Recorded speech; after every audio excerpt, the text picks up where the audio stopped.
तुला काय वाटतंय, हे तुझं बोट इथेच का थांबलं? कारण तुला आज खूप काही सांगायचं राहून गेलंय आणि मला खूप काही ऐकवायचंय. हे तुझं आणि माझं नातं आहे, योगायोग नाही.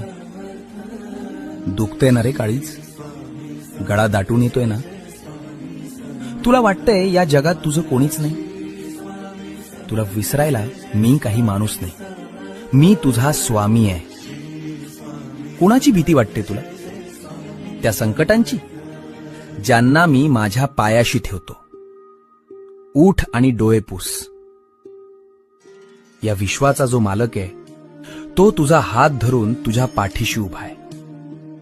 तुझ्या नशिबाची पानं उलटायची वेळ आली आहे. आता घाबरायचं नाही, मी तुझ्या श्वासा इतका जवळ आहे. भिऊ नकोस, मी तुझ्या पाठीशी आहे.